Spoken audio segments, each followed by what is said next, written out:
I took a week off, but now I'm back. It's Hakeem Anwar, TBOT Show, Episode 7. Today's top stories for the week: Jack Dorsey's BitChat. The real story no one's talking about. The tech mogul Jack Dorsey released a censorship-proof messaging app in late June named BitChat. It runs a Bluetooth mesh network, end-to-end encryption, rolling IDs, and is picking up traction. I'm going to tell you what I think about the app and the concerns I have, but the app isn't even the real story. You're going to want to see this. And also, the world's first eSIM hack. A security lab out of Poland just demonstrated a hack on one of the largest SIM providers for Internet of Things devices. This one is going to get technical, watch out, but we're going to ask the question, could this impact our phones? Oh crap, it's the CURP. Digital ID coming soon to Mexico. The Mexican government has signed a new biometric ID law known as the CURP. How is this enforced and what does it mean for Mexican residents? Find out today. And for our solution for the day, we're going to be looking at decentralized video conferencing with Jitsi. I've been traveling recently and I've been relying more on video conferences than what I usually use instead of calling people. So I've got the Jitsi app and I'm going to show you my setup and some servers you can use.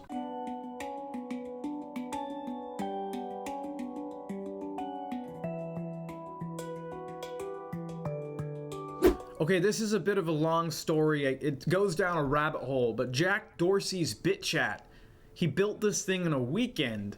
This Jack Dorsey, he's a co-founder of Twitter and the founder of Block, which owns Square, which is one of the major payment processors in the world. He has a net worth of over $3 billion, and he released the software BitChat for free to help the world with the help of an AI. Now, we can only take this project so seriously. It was only made in a weekend, but people are really taking this app seriously. I mean, I'm coming late to the story on this one. People they're very excited about it. They're all talking about it. It's a decentralized messaging app that uses phones and Bluetooth to create a mesh network of devices. Now, I'm going to warn you here, before you go and download the app, there are a ton of scammers offering their own versions of BitChat online, repackaging the app, and the size of the app is much bigger in their version, so I wouldn't download them. These could have malware. It's best to get the app from the official BitChat website, which is bitchat.free. Alright, so let's talk about this app. It uses end-to-end encryption. It can have password-protected groups. It requires no sign-up or account creation, and it doesn't register phone numbers or emails. And also, by default, messages aren't saved on your phone. So if they get taken by someone, they may not see the messages you've been sending. Now, this is an app that's supposed to be used in emergency situations. I guess this was the rabbit hole Jack was going down. He wanted to create a censorship-proof mesh network for when cell towers and internet fail, so that people with BitChat can still communicate. It's also meant for privacy-critical scenarios such as protests, demonstrations, journalist communications, or confidential meetings. Now we're going to learn about BitChat's main components. I'm actually going to go a little bit faster through this. You're going to see more details on the article next week, but the first is Bluetooth mesh networking, which we've seen in other apps that have tried to do this, like Briar, the noise protocol for encryption, and ephemeral peer IDs. Let's talk about mesh networking. So each phone in BitChat acts as a sender in a relay, which means phones that are close enough can form a mesh network, and messages will hop from phone to phone until they reach their destination, and each hop can travel about 30 meters, which is the range of Bluetooth low energy. And so this, they say the maximum range of your message that it can travel is about 300 meters, so that's around 7 to 10 hops. The second aspect is BitChat's encryption. It uses the noise protocol, which is doing a lot of research. It's a current gold standard for cryptography frameworks. It's used by software like WhatsApp, WireGuard. Signal was the first app to use it because the founder of Signal he helped create the noise protocol, and the Lightning Network.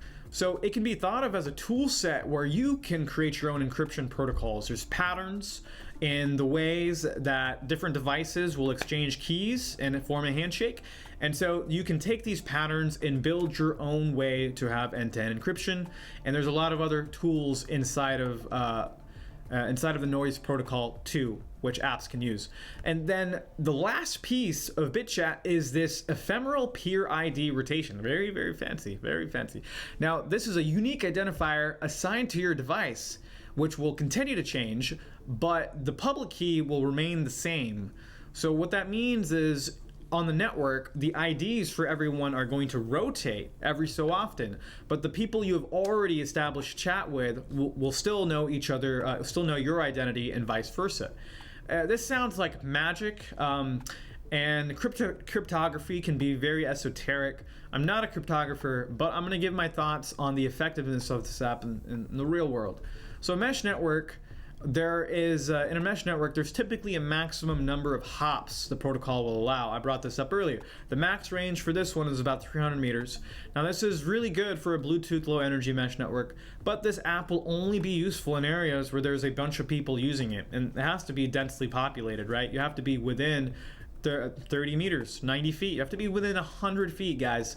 That's pretty close to the nearest person. So maybe in New York City, maybe in Beijing, maybe in Japan. But still, you need a lot of people to download this. Now, another interesting thing was Jack used the Swift programming language, which is in as part of iOS. It's what apps in the Apple ecosystem are written in.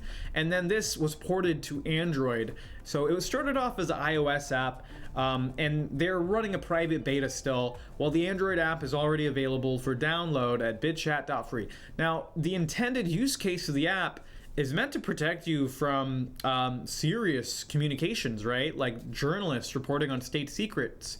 So it doesn't make any sense to me why the platform Jack chose was iOS, which we know has had backdoors, not on purpose, but it's had major vulnerabilities to spyware like Pegasus, and another one which we're going to talk about today, another potential one we're going to talk about today.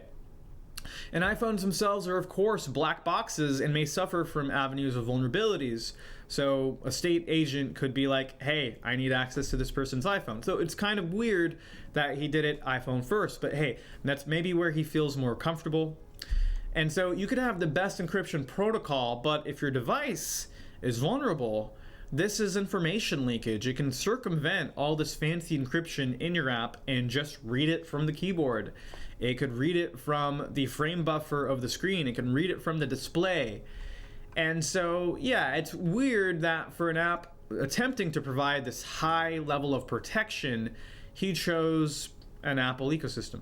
But hey, also concerning is Dorsey's history of working with governments. And to give him credit, he's really not as bad as a lot of other people in big tech in terms of their past history and what they've done. But there's a few things that stand out. He was a part of a few delegations with the US State Department to Iraq and to Russia. And then he also obliged to requests by Jared Cohen, the director of the State Department, during the Green Revolution in Iran, to keep Twitter online. They broke protocol to keep Twitter online during this so it could promote, or so it could help facilitate this Green Revolution, because apparently people used Twitter, Iranians used Twitter. So these actions line up with a long history of Western imperialism and meddling in the politics of other countries, typically those that are ideologically opposed to the US and to other countries.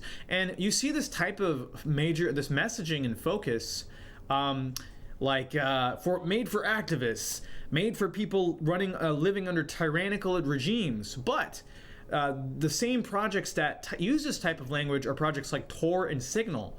Tor was created by the US Navy. It's funded by the US government through a nonprofit called the Open Tech Fund, which is housed through the US Department of Media. Signal, the same reason. And so the use case for these apps is always to fight tyranny outside the West, but rarely ever inside them. So my question is, okay, what is this app actually intended for? So this information comes from the book Surveillance Valley by Yasha Levine.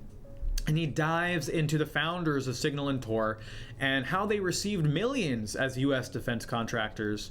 Moxie Marlinspike, the founder of Signal, helped with the development of the noise protocol. His name is Trevor Perrin, and he's one of the modern fathers of encryption. I mean, he wrote this gold standard framework for people to build other encryption tools with. Very, very well known in cryptography.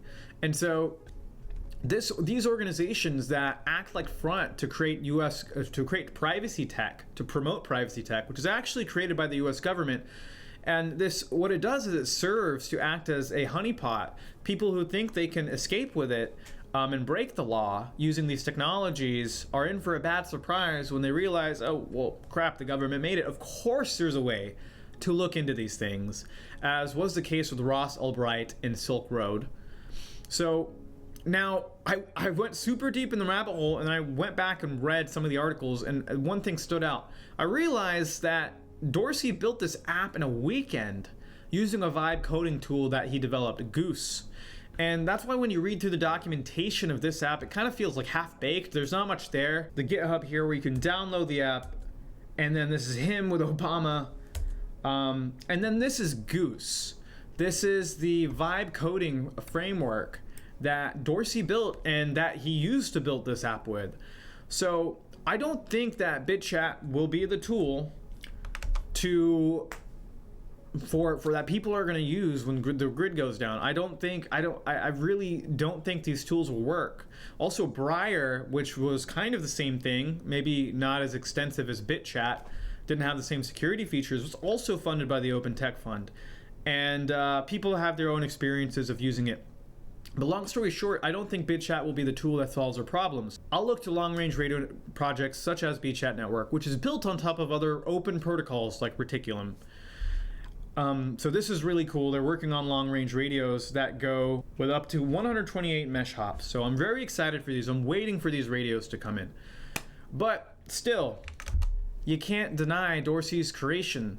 And what I think the subtle message is about BitChat is that he's hinting that building software is now accessible to everyone. And BitChat was just the foreword to a new chapter of the technology industry where anyone could build anything. So what's the future going to hold? I don't know. Build it. Maybe you can now with the help of AI. My mind is coming around to these types of things. Hey friends, personal announcement here. Actually, it's time for all the announcements, not just the personal ones. I've been thinking about how I can give more of the paid subscribers of the TBOT show something awesome. And I've been also wanting to share more about areas of my life, things I'm interested in, productivity, entrepreneurship, self-development, spirituality, health, and my travels, just to name a few. And I needed an outlet to share this. And so I decided to create a new show for paid subscribers. It's called Source Insights. That's right, Source Insights. This is a weekly show. I'm gonna do a video every week that is gonna be released a few days after the TBOT show. And this is going to be a stream of consciousness show. So it's just gonna be me talking and less structured. It could have a varying length. It could be 5 minutes one week. It could be an hour the other week. We'll see. And it'll change week to week. The topics will change week to week based on what I'm interested in. And so I'm opening up my personal firewall and I'm letting you into my life and things that I've learned from my mentors and things that have changed my life. And I feel like it could provide some value to you because for the first time in my life, I feel like I'm on top of it, which feels good. There's been some major progressions with my health. But anyways, I'll also try to answer questions from previous shows. So this week, we'll start with episode 7, this episode right here, and we'll have Source Insights published in a few days after this. And we're going to talk about Source Insights. I was just in Japan for 2 weeks. We'll talk all about my trip to Japan and how I escaped a tsunami, which God forbid isn't going to happen, but a hypothetical predicted tsunami by Chandler. It's a really fun story. I'm going to talk about the good and the bad and the ugly of Japan, like how Japan is extremely productive while also crushing your individuality, which was really was bothering me. Lessons I learned from the Japanese culture, how Japan is the best case you can make to have a state of society if you wanted to argue for it. And of course, my favorite and least favorite tech in Japan. Another topic I'm going to talk about is the world of simulation. I look at a new theory that aligns with Buddhism, Taoism, and is scientific.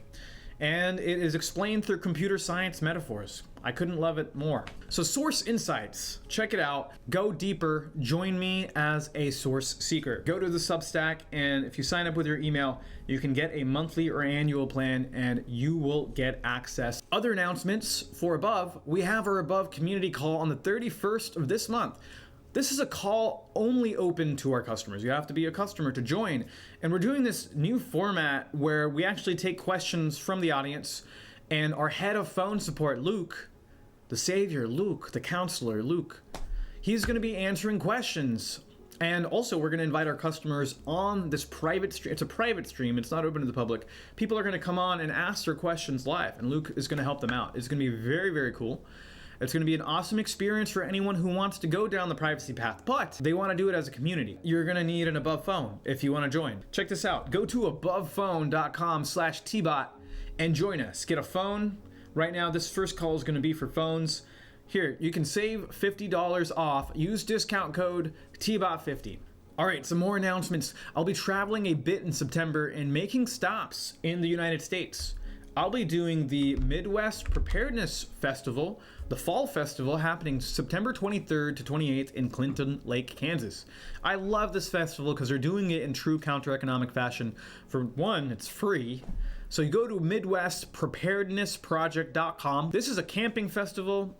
It's free for everyone. Families are encouraged, and there will be kids activities all weekend. You're also going to learn something new because there's going to be soap making, medicinal plants, tinctures, beekeeping, cheese making, gardening, and of course, getting private with your boy. So check it out. Also, there's so many more chances to meet in person. I'm telling you, I'm coming out of my shell. I'm feeling it. My friends Yoshi and Paula of Seeds in Ecuador are doing an 11-day retreat. You're going to be spending a few days, 11 days, with like-minded folks in a tribe in the Amazon rainforest. I can't even believe it. It's so cool. This is their website. Go to regenerativeculture.life. 11 days, no phones, no radiation, no surveillance, a raw, natural diet, and a detox. Sounds pretty good to me. I'm excited. On our second story for tonight, a first eSIM hack hints at phone backdoors. There's a lot of hinting going on. It's very quiet. You have to read between the lines. That's what I'm good at. So the first of its kind hack against the eSIM standard was developed by Security Exploration. This is a security lab based out of Poland. Now, the lab broke the security of an EUICC chip. This is called an embedded universal circuit card, which means it's embedded into the device. You can't take it off. It's not separate, it's embedded. And what does this thing do? Well, it manages SIMs and eSIMs. By now, you guys probably know what a SIM and eSIM is. But we're gonna get hella technical today. I've tried very hard to simplify this, but bear with me. So I've looked at parts of the embedded UICC tech spec from GSMA, which is the standard, or this organization that creates global cellular standards. But just know I'm not a cellular engineer, so I welcome corrections from anyone who knows better.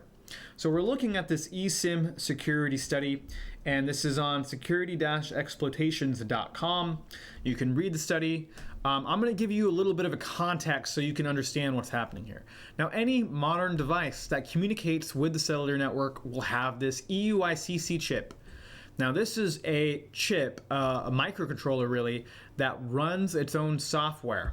It's separate from the operating system of its device, so it can either run on its own chip or it can be embedded into a system on a chip, which is a type of microcontroller that exists within phones. Now, so this little chip is how you can activate a SIM or eSIM. It's not really you activating it though, it's your mobile network provider. So they can actually communicate securely with this EUICC chip.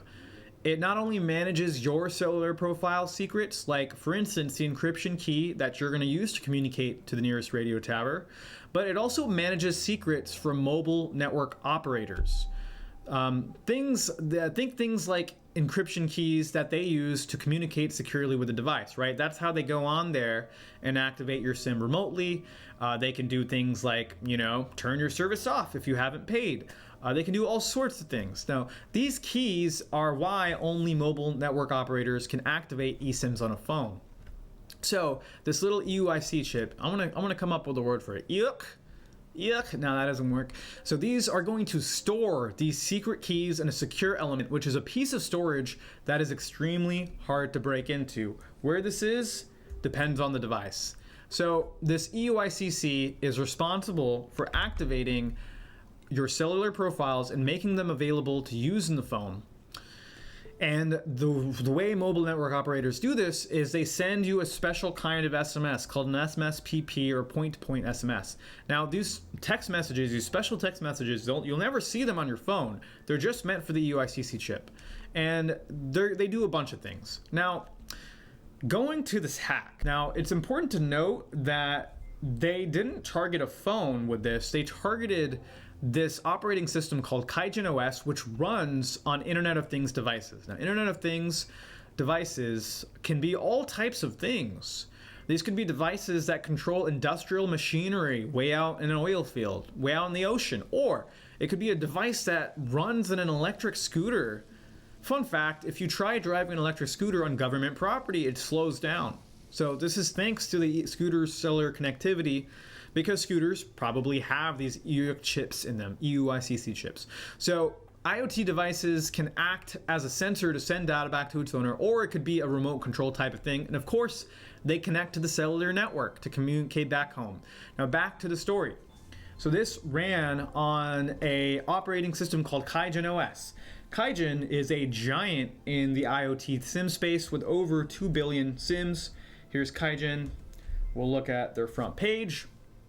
Now, a feature of Kaizen OS is it can run tiny application or applets written in the Java programming language. Now, this is called the Java Smart Card specification, and it's actually inside cellular specifications that these cards may run Java. We're looking at the specifications here, and you'll see that Java card support isn't. It says, this is really weird the way they phrased it, because it's a very technical document. The UICC may support Java card.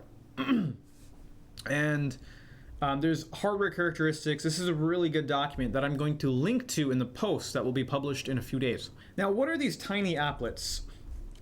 Well, this is Kaizen's response. Let's go back to the original study. Let's look at some of their notes. Yeah, there's a lot of information here. They reported it to Kaizen. They also reported it to Oracle. So where does Oracle come in? Well, these the Java programming language is written by Oracle. The Java Smart Card is Oracle intellectual property. And so these EUICC chips that support Java card specs can run these little applications on them. Now, these can do a lot of different things. They can let you interact with carrier services. They can check the current balance of your account. They can configure roaming. They could authenticate to the network. They do a lot of crypto stuff, encryption, decryption, verifying, and they can also do remote device management. Now, this is in the GSMA spec, like I said. So how does this attack happen? Well, one, it has to happen on a card that supports the Java card specification, and also is using a vulnerable version of this spec or their implementation. So Java card, think about it like a set of rules. This is how you would make a Java card, and then the person writing the software for the UICC has to go ahead and tippity type that out and try and match the specification, but they can do a bad job. And so Kaizen OS had a vulnerable sample. So the way you can do this attack is you need a sample card first to get the right security keys so that you can connect into this EUICC chip and install an applet. Like, already to be able to do this attack, you need to be able to, you basically need to be a mobile network provider. Any authorized mobile network provider would be able to do things like these. And so if you have that and then you have a sample card, you could actually perform this attack on Kaizen OS or any insecure implementation of the Java card virtual machine. And the way you do it is you send a malicious Java app to the device. It's an exploit called a type confusion exploit, which lets the program read a larger area of memory than it should be allowed. Now, what does that mean? So, okay, think about it. You have this card that's supposed to guard secrets, and now you have this app that is actually able to read way more memory than it's supposed to. So it could read other secrets. It could write to other locations on the card. So it could install new eSIMs on your device. It could activate new eSIMs on your device. It could take your existing SIM profile and copy it, and then they could put it on a different device. they could isolate the profile from remote control, so someone trying to get into the device can't regain control. And they can also grab the sensitive data from mobile network operators, which can be used in other attacks. So now they don't even need to attack your phone. They can attack other mobile network operators which may have a profile enabled on that phone or may be compatible with that EUICC. And so they can also read data that might be stored on that secure element. For instance, Apple and Samsung, Samsung for sure uses the EUICC to store different things like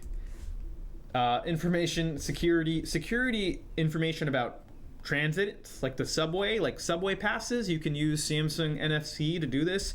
Payments, digital key access, secure storage, all that type of stuff. So it's like basically the tap to pay stuff. It uses the EUICC chip, at least Samsung's does. You can kind of see it here. Oh, where is it listed? Here we go. In Universal Integrated Circuit Card. So they do this, right? Now, Kaigen released they're like, okay, here's a vulnerability, and they say here it's a test profile vulnerability,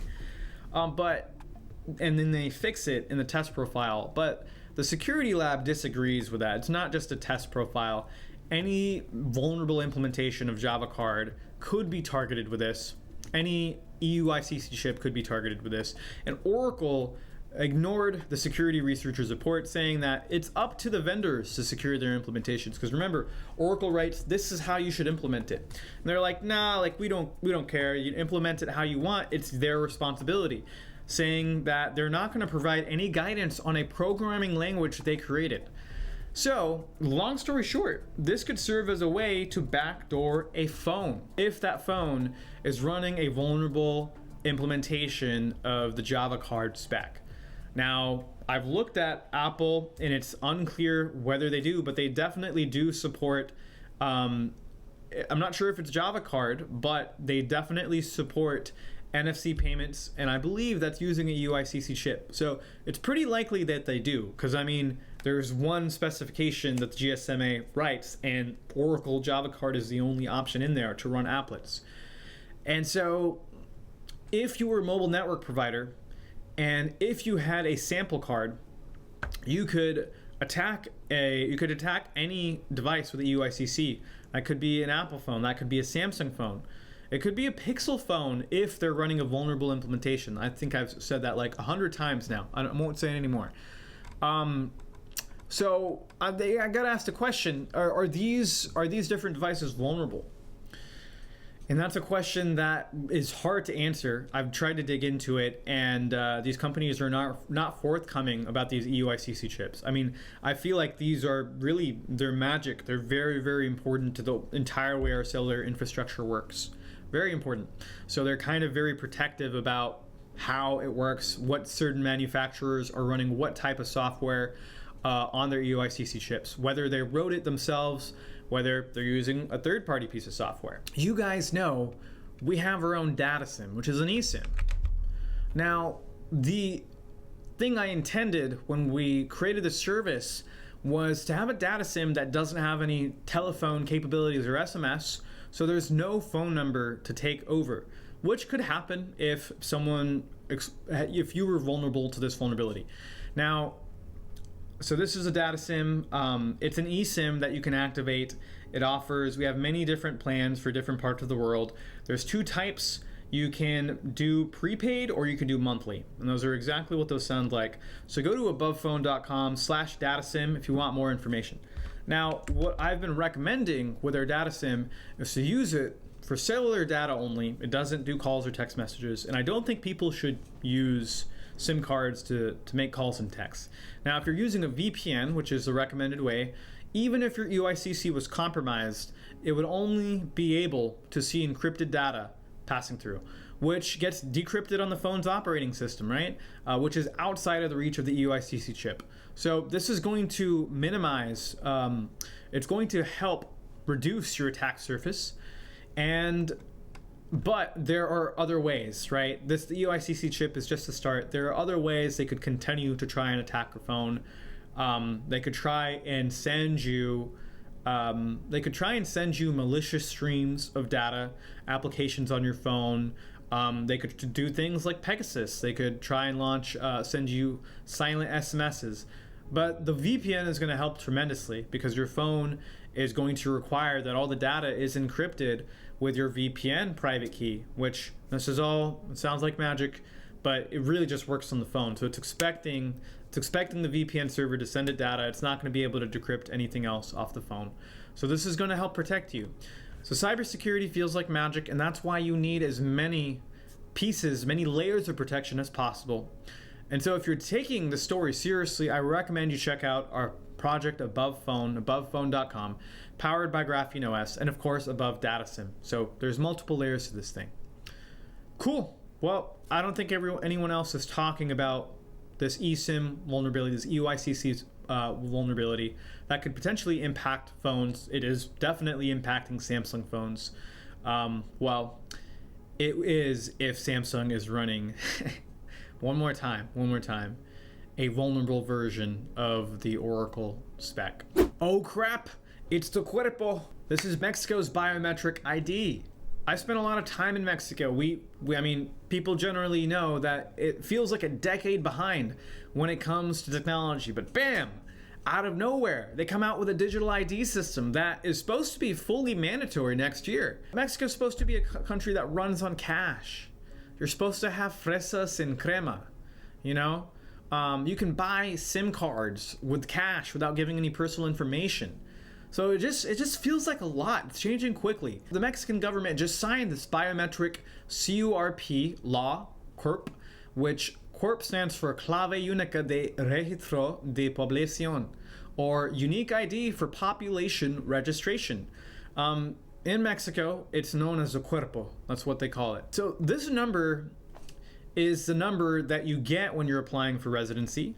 And I've known people who've gone through the residency process, and they have you submit your fingerprints, all 10 of them, scan your irises, and take a photo. So with this bill, they've been doing this for years, so now we see their true intention. They were tying all that information up to be sent to a digital ID. And this information includes everything I just mentioned, so that's part of it. The irises, the fingerprints, the electronic signature, the photograph, the works. And the government says they're doing this to help track down missing persons. Missing people, well, the obvious question is how, if biometric system would help people who never enrolled into the system in the first place. How is it going to help find them? I don't know. It doesn't make any sense to me. But this implementation of the Cuerpo will come in 3 phases: the pilot program in Veracruz, then in Mexico City and the state of Mexico, and in February 2026, the ID will become mandatory nationwide, mandatory.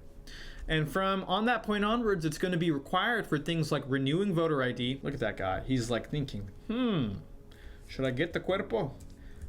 Newsflash, don't get the Cuerpo. It'll be used for things like renewing voter ID, school registrations, social program enrollment, and obtaining a passport. You won't be able to go to school without this thing. Come on. Well, I mean, I guess that's a good thing if you don't want to go to school. The law also promises million peso fines. Million pesos. Millones pesos. I think that's how they say it, which is equivalent to about 50,000 US. Now, this wouldn't be against residents, but federal authorities who fail to comply with the enforcement of the Cuerpo. And so I think this is pretty smart. This is like a precautionary measure against the local corruption of police and government officials who might take bribes. And newsflash, they definitely take bribes. They'll pull you over from speeding, and they probably want a bribe. So now they're putting the hammer down and saying, you are going to get in big trouble, mister. So what happens February onwards, February 2026, when this becomes mandatory? Now, after that point, I mean, why wouldn't they add more things that require the Cuerpo? They've already said that corporations need to start accounting for the Cuerpo and the records for people, right, in their information systems. They need to start accounting for this ID. So, I mean, this is pretty serious. You could see things, important services like utilities and cellular service that would require the Cuerpo. And, I mean, you know, this is just obvious at this point. because you can look to countries with more developed digital ID programs like Pakistan, their national identity card, which became digital in 2001 as this computerized national identity card. Now these cards in Pakistan are used for social service, used for everything: opening a bank account, getting a SIM card, registering a vehicle, getting utilities, education, employment, healthcare, yada yada yada, where basically everything you would need to have a life. And in 2022, they reported, NADRA, which is their official registration authority, that they had issued 120 million CNICs to 96% of the adults in Pakistan. That's a lot of uptake. That's a lot of adoption. And I don't know how fast Mexico will move. I mean, Pakistan has been doing it since 2001, so they've had 20 years. They issued 120 million IDs. There's about 200 million people in Pakistan. Half of the million are kids.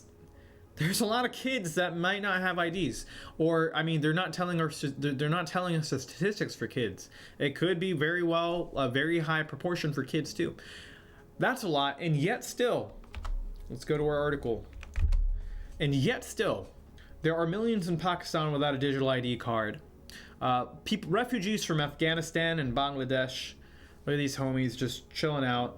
And they can't vote. They can't access government benefits. They can't go to public school or go to hospitals or open a bank account or apply for jobs, which, you know, that does suck. A lot of that sucks. A lot of that doesn't sound so bad to me. But the point is that the millions of these refugees are still living outside of this digital ID system. That's the bright news here. Good for them. They're living outside of it. It's possible to live outside of this digital ID system, and I'm sure it will be in Mexico. So the story could be very scary, or it could be very uplifting. To me, it feels like we're on the precipice. These systems they're charging ahead because they're losing traction. They're losing control of the populace. And it's also very exciting for people in Mexico who see this as an opportunity. You can't go to school? We'll make our own schools. Bam. We don't have banks? We'll use Monero. We'll fucking trade rocks. I don't know. So the people outside the system have the opportunity to build better systems and potentially be the pioneers in these new systems, or be one of some of the early people and help get the community together around this. So we can build better systems that don't demand our identity, control, and for us to be constantly surveilled. On to our solution for today. We're going to be talking about video conferencing. Now, when I was in Japan, I wasn't doing phone calls, and I wasn't even using my normal communication methods. I needed to start using video conferencing more, and I'm so glad I had the Jitsi app. Look at this, guys. I also fixed my phone screen. Look, it's skinny now. Good for it. So you guys might know we run a private Jitsi video conferencing service as part of Above Suite. But what's really cool about the Jitsi Meet app on Android is that you can visit other Jitsi servers. So I'm going to show you 2 places where you can do that. So we're going to go to the Jitsi meter, which will tell you exactly which Jitsi server you need to connect to. Now, when I was in Japan, I didn't want to use an American Jitsi server like ours. It was going to be more slow. So I used the Jitsi meter to find which one is the closest to me. Let's press that. It's probably going to take a while. So we're going to put the link in the description because it's not the easiest link. I wish they would use an easy link. So here's the second place while the Jitsi meter is loading you can go. This is chatons.org. It's a free software coalition in Europe. And so I'm going to use their video conferencing server provided by rafflecopter.fr. So I'm just going to create a room name. And so, of course, you can always do this through the web browser. Oh, no, it's in French. So what's cool is it'll open it straight in the Jitsi app. I have my app configured for that. Oh, there I am. And now I have this room that anyone can join into. But the cooler part about it is when you exit the app, you still have your different servers that you've joined. So all of these down here are the official Above Suite server, which is part of our suite of software services. But I can also have different Jitsi servers to communicate with different people. If I'm meeting a stranger, maybe I want to meet on a different Jitsi server, right? I don't want to meet them on my work Jitsi server, or they might be in a different location, so I'll use the Jitsi meter to find the best one. Cool. And Jitsi is a great app. You should try using it. It kicks Zoom's ass. The only thing, well, on desktop now, actually, they started letting you record your meetings, which is super, super cool. On the phone, you'd have to record them through your phone's native screen recording method. So I highly recommend you check it out. Maybe look up a free video conferencing server. And if you want a highly reliable, private with no logging Jitsi server, then check out Above Suite. Go to abovephone.com/suite for more info. So that's it for the show today. I really appreciate your presence in watching this. I hope you enjoyed what I'm putting out. I really feel like I'm on fire, and I want you to check out our new show, Source Insights, which is not, I shouldn't even call it a show. It's just a special segment just for you. So check that out on tbot.substack. Become a paid subscriber today. And my friends, always remember our connection is sacred. Peace.